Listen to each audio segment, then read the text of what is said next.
వాస్తు జీవనం ప్రేక్షకులందరికీ స్వామి వెంకటేష్ నమస్కారం. ఈరోజు మనము జమ్మలమడుగు పరిసర ప్రాంతంలో ఉన్నటువంటి వేపరాల గ్రామానికి ఒక హౌస్ విజిటింగ్కు రావడం జరిగింది. వీరి ఇల్లు ఉత్తర ఫేసింగ్ కట్టడం జరిగింది.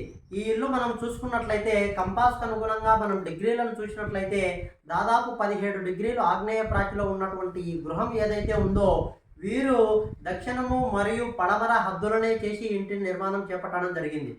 నేను ఎప్పుడైనా చెబుతూనే ఉంటాను, ఏ ఇంటినైనా సరే మనం నిర్మాణం చేసేటప్పుడు సాధ్యమైనంత వరకు తమ ఇంటి చుట్టూ తాము ప్రదక్షిణ చేసే విధంగా కాంపౌండ్ వాల్ నిర్మించుకున్నప్పుడు ఎలాంటి వాస్తు దోషాలు ఆ ఇంటికి ఉండవని నేను చెప్తూ ఉన్నాను. కాకపోతే ఈ ఇంటిని వీరు హద్దులుగా చేసి కట్టడము ఒక దోషంగా ఉండడం ఏర్పాటు జరిగింది. కాకపోతే మనం ఈ ఇంటికి చూసినప్పుడు మనకి ఇది ఉత్తర వాయువ్యంలో మెట్లు ఇవ్వడం జరిగింది. మనం చూసుకున్నాం, ఈ మెట్లు అనేవి ఉత్తర వాయువ్యం మెట్లు. ఉత్తర వాయువ్యంలో వీరు ఇచ్చినటువంటి ఈ మెట్లు ఏవైతే ఉన్నాయో ఇలా కాంపౌండ్ వాల్ ఏదైతే వెలివేషన్ ఉందో నేను చెప్తూ ఉంటాను తరచు నా వీడియోలలో, ఈ విధంగా మనము వెలివేషన్కు అంటిపెట్టి ఈ విధంగా మనం మెట్లు కట్టినట్లయితే ఈ ఇంటికి వాయువ్యం మూత అవుతుంది. అదేవిధంగా వీరు చేసినటువంటి మరొక దోషము ఇక్కడ ఏదైతే ఉందో మెట్ల కింద టాయిలెట్ నిర్మాణం.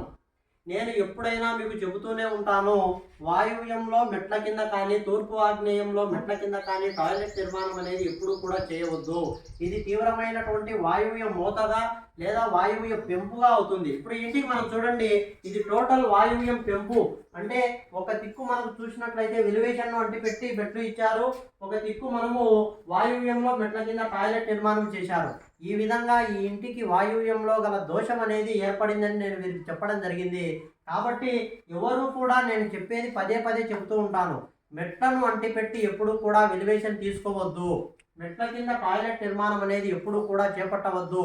ఇవి ఎప్పుడైనా సరే మనకు వాయువ్యం మూత వాయువ్యం పెంపు దోషమే వస్తాయి. కాబట్టి మనం చాలా జాగ్రత్తగా ఇలా నిర్మాణం చేపట్టేటప్పుడు ఇంటిని హద్దులుగా చేసి నిర్మించేటప్పుడు కూడా లేదా మన ఇంటికి కాంపౌండ్ వాల్ లేకుండా ఉండడం ద్వారా కూడా ఇలా దోషాలు వస్తూ ఉంటాయి. కాబట్టి చాలా జాగ్రత్తగా మనము ఈ ఇంటి నిర్మాణం అనేది చేపడితే బాగుంటుందని నేను తెలియజేస్తున్నాను. నమస్కారం.